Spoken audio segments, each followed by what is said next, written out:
ज्ञान, वैराग्य और भक्ति, ये तीन धारा है। अभी कल ही जहां पर कुंभ का समापन हुआ, वो बड़ी प्यारी सी, और तीर्थों में तीर्थराज जिसको कहते हैं, वो प्रयाग के तट पर माँ गंगा, यमुना और गुप्त सरस्वती का संगम है। तो महापुरुषों ने सुंदर है कि गंगा भक्ति है, राम भक्ति, जहां सुर सरी धारा भक्ति है।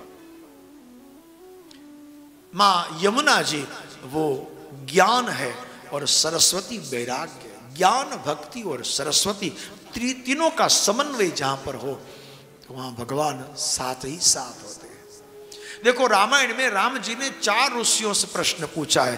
भारद्वाज ऋषि को कहां जाना, मैं कौन से रास्ते जाऊं, रास्ता पूछा है, रास्ता पूछा है।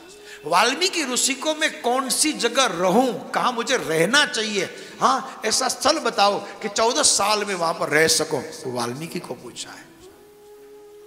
और अगस्त्य ऋषि को राक्षसों को मारने का मंत्र पूछा है कि मेरे पास कौन सी विधा हो कि मुझे राक्षसों का जो वध करना है।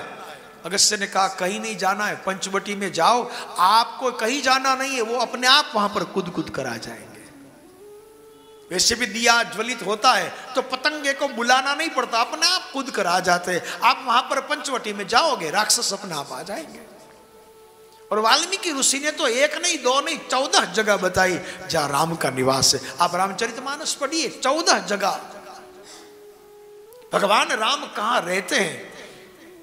जिनके श्रवण समुद्र समान।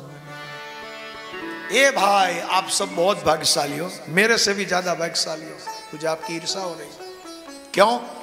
जो भगवान की कथा सुनते हैं ना, उनके कान में भगवान का वास होता है। ये महर्षि वाल्मीकि ऋषि ने कहा, जिनके श्रवण समुद्र समान, कथा तुम्हारी सुभग सरिनाना। जिनके श्रवण समुद्र समान, जिनके कान में भगवान की कथाएं आकर बसती है, वो कान में भगवान का वास। वक्ता के मुख में बसु, श्रोता के बसु कान, ज्ञानी के हृदय में बसु और ध्यानी मेरो प्राण। मैंने एक दोहा ऐसा भी पढ़ा है, वक्ता के मुख में, श्रोता के बसु कान, ज्ञानी के हृदय में, क्योंकि वो हृदय का ध्यान करते हैं, मगर ध्यानी तो मेरा प्राण है। भगवान का वास कहाँ है, वो ऋषियों ने बताया। इसी प्रकार में मेरे कहने का तत्वार्थ यही है, ज्ञान, भक्ति और वैराग्य हो, उनको ही पूछना चाहिए, रास्ता उनसे पूछो। जेने तेने रस्तो पूछा ये नहीं हो, घड़ा खबर न हो तो आपने खोटा रस्ते चढ़ावी दे। पाछो ना न पाड़े कि मने खबर नहीं, एना करता ना पाड़े देवी साड़ी, पण ना जाओ ने, तमारा नसीब, जाओ जी थाई आगळ, तमने मना नहीं करता।